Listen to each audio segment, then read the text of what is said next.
Hi, welcome. I'm maryjo with Fourth Dimension Healing in Stillwater, Minnesota. And also, I'm the director of the Center for Crystal and Healing Studies, which is my online school, where you can find a wide range of both free mini courses and fee-based courses in the area of energy healing and crystal healing, spiritual transformation, and self-healing. Today I'd like to spend just a couple minutes talking with you about how to work with crystal and gemstone wands. Now, wands come in all sizes of shapes and colors, and one of the things that I think is really important for us to remember is that the wand is really a team player, so to speak, in the work that we do with crystal healing. There's nothing magical about a wand, but it is certainly a form and shape of a crystal or gemstone that can be really helpful in either directing energy towards or pulling energy away from part of the physical body or the subtle energy field around the human body. So I have several that I wanted to just talk with you a little bit about today. In a way, I'd like to demystify what working with crystal wands is like. There are some that are very fancy, some that are very long. I tend to work with shorter ones simply because I don't want to accidentally bump it into the person with whom I'm working, or I don't want to knock it into something else. So I tend to work with wands that are shorter, that are a little bit more for my personal preference to be able to feel comfortable working with them. Some wands are shaped by nature and some are shaped by humans. And so I brought a little of both to show you and to help you begin to think about, if you're curious about crystal and gemstone wands, which ones might you be interested in working with and why? So the one wand I would say that I work with more than any other is a selenite wand.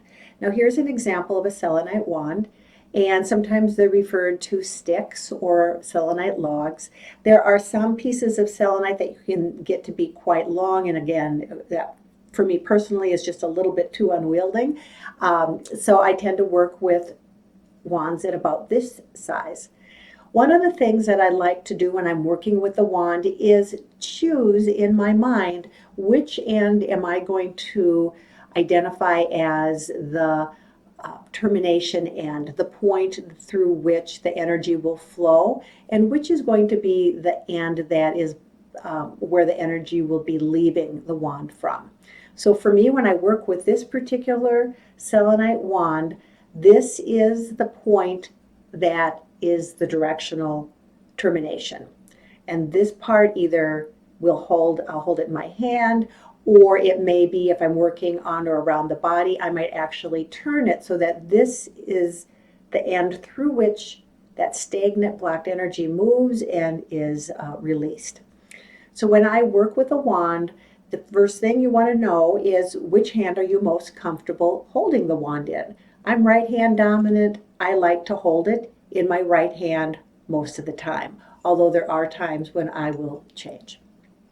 When I hold a wand, a lot of times I'll hold it so that the palm chakra is right at this point, because that divine, spiritually guided life force energy that is so powerfully healing really does move through the energy field, and it moves out through the hands as well.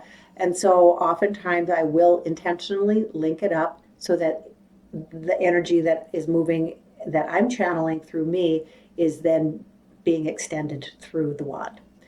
So when I'm working with a wand, many times I will find that I'm using kind of like a clockwise vortex motion when I am sending energy in to a particular part of the body, and then counterclockwise as I am helping a person to clear some, let's say, blocked energy that might be in their knee. So again, you work with the stone, you work with your intuition and your inner healer as to how those directional energies work for you. For me, clockwise is kind of that driving and guiding in, and the counterclockwise is that drawing out. When working with any kind of energy healing, and particularly because we're talking about wands, when we have cleared and released an area of blocked or congested energy, then we are going to want to place healing energy into that space to kind of fill that void that we've just helped clear.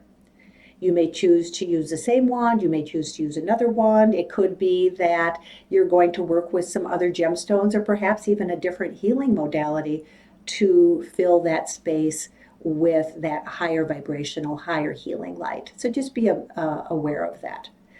The other way I like to work with a selenite wand is to actually move it right through the energy field, combing, as it were, to help clear the energy field, especially that part of the body that extends a few inches away from the actual skin level. I tend to not work super close to the body because if I do, I might accidentally bump a shoulder while I'm clearing that space. So keep that in mind if you are going to be working with any kind of a stone, and like I'm saying right now that I work with selenite for this purpose, to give yourself a few inches of wiggle room because you want to make sure you're not accidentally disrupting the person with whom you're working because you accidentally touched the wand to the body, okay? Another thing that I do with one of my smaller selenite wands is I've actually attached little tiny stones that resonate with the different chakras on this, and sometimes I will work with this one particularly if I'm working with the intention of supporting chakra balancing. Again, as before, I've identified which is the distal or termination point to end, and for me it's this down near this red jasper, which is associated with that earth energy and that kind of grounding energy, and then the clear quartz, which is very much a stone of transformation and connection with that spiritual realm that's up at that further end. So again, which is the stone direction that you'd like your wand to emanate energy, choose that and work with your stone. So when you're working with any gemstones, it's going to be important that you work with the stones, that you get to know them. So if you are visiting somebody else who also is working with crystal healing, you may take a look at a wand that they work with. However, you may notice that that won't particularly resonate with you. It's because it's not your wand. You are learning how to work with these. Wands are not mysterious. They are directional with their ability to help guide the energy. I think it's also really important to keep in mind that the properties of the stones that you're working with that happen to be in the shape of a wand is going to be vital as well. If I'm working with somebody who is really actively healing that sense of being grounded and really present, maybe they're even having some physical issues in their feet or their legs or their hips, I'm going to be more likely to use a gemstone wand or a crystal wand that resonates with that really earth energy, okay? Here's an example of a naturally formed piece of calcite that's in the shape of a wand. It can be very helpful for working on or around the body. It may be that you want to work out further into the energy field.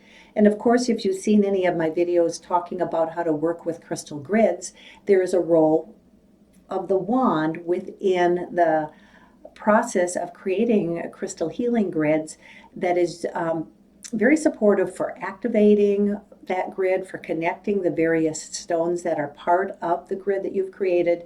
And so keep that in mind as well. Here is an example of lapis lazuli. This is a stone that works way high up at the top chakras, that 6th and 7th chakra. And this has been polished and shaped by hand. It's got a very strong termination point, and then it has more rounded, blunt end. Again, very directional. So if you are working, let's say, around a person's knee, counterclockwise is how I would work to draw some of that bogged down energy out, filling it with higher frequency energy. Another way is to simply take that wand, put that back end right up against the part of the body or the part of the energy field that you want to work with the intention. Remember, healing is a lot about high level intention to be able to direct that energy away. Here's an example of a piece of fluorite, a fluorite wand. Now, fluorite is a wind element stone, works really high up. It's very good at supporting that kind of cluttered monkey mind that we get from time to time. So I would choose to work with a fluorite wand if I wanted to work up around the head or in that space up around the head but in the energy field to help a person either clear out or really draw in that clarity and insight. Now, I was mentioning about if a person really is working on getting grounded, we want to know the stone with which to work. Here's an example of a piece of quartz, and I do have another video on quartz you can take a look at. But quartz is really a stone that supports overall healing. It helps balance all the chakras, and it can be really helpful when working with quartz in the shape of a wand. If I was working with a person who is really, again, really needing that connection with the earth and getting super grounded and really present, I may choose to work with a smoky quartz point or a smoky quartz wand compared to the clear quartz, simply because of the groundedness that smoky quartz brings as healing properties compared to this more transformational overall clearing. Again, we have a flat point, and then we have the termination. Here is an example of a natural double terminated quartz that can be easily used as a wand. Now, what I tend to do with wands that are double terminated is I often will hold them more like this so that that energy flow is totally moving in and out. Of course, we're always working in concert with the life force energy, that healing energy that comes from the universe. It moves through us, it moves through our crown chakra, through our heart chakra, out through our hands. And really, our palm chakra is an extension of the energy that's flowing right out through our body. And the quartz point in this case would be also extending that even further. So work with these stones. Find out which ones resonate with you. Are you drawn to naturally, made, naturally occurring wands, or are you more interested in working with some that have been shaped by hand? The directional energies are still there. Here is an example of a hand-polished, hand-shaped Septarian wand. Now, Septarian resonates with earth, it resonates with fire, it has chalcedony, which is a form of quartz, it has calcite, and it has aragonite. And if you think about a prehistoric mucky lake bed, right? All kinds of goop and organic and inorganic minerals and materials all gathered together, and then over time it fossilizes. That's Septarian. And so this is a great wand to work with if you're working with somebody, or yourself for that matter, who's really working on processing layers and layers of healing, things that are coming to the surface, ready to shift and clear. So it can be really nice. Again, we've got this more blunt end that can be used right up against the part of the physical body that may be causing distress, or it can again be used directionally. Keep in mind that our energy field is a lot bigger than our physical body. So if you were to extend your arms outward and up, it gives you an idea of kind of that egg shape energy field. So when you're working with yourself, or maybe you and somebody else are swapping some crystal healing and you're working with wands and learning to get more comfortable with them, work that energy field as well. Here is a piece of blue kyanite. Now this is called a blue kyanite blade. However, I find that when the blades are fairly consistent in density and in thickness, they really make a wonderful wand.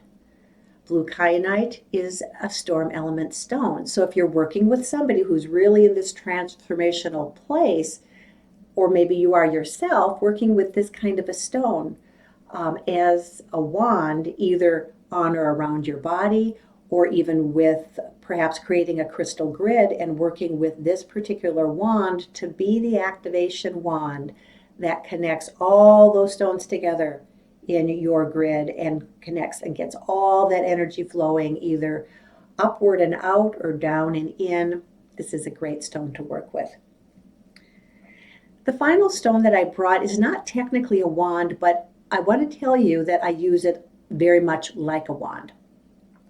This is a piece of red-capped amethyst, and there is a lot of red-capped amethyst that you can find that really has very strong terminations, and it has kind of a blunt end, and it also tends to be fairly elongated.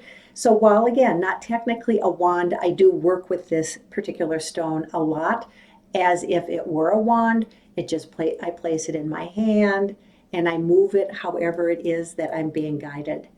So trust your instincts, get to know your stones, know which ones you're being kind of drawn to, and then sit and work with just those stones. If I decide I'm going to work with all of these stones in 1 week, I'm just going to get confused. We want to spend some time working with individual stones, meditating and praying with them, working with them, bringing them into our own healing practice, and identifying what is it that they're teaching us and how is it that the two of us, the stone and you, the stone and me, can come together to support the healing that is arising, either for yourself or for another person if you're working on crystal healing, or perhaps as you are exploring what is it like to create a crystal grid and how can you bring that spiritual crystal healing practice much more intentionally into your life. So these are just a few examples. Feel free to go out to my online shop if you're curious about seeing what wands I may have, or even for that matter, if you're just curious about some of the different properties of the stones and gemstones that are really very, very prevalent and able to be very supportive for healing, take a look at that. The links are below. If you have anyone that you think would be interested in this, feel free to forward it. Go ahead and like me and click the little subscribe if you'd like to be notified when my other videos come out. So take a look at the various videos that I have to offer. My intention really is to help you understand how to work with gemstones and crystals to be able to support body, mind, spirit healing. Many blessings. Be well.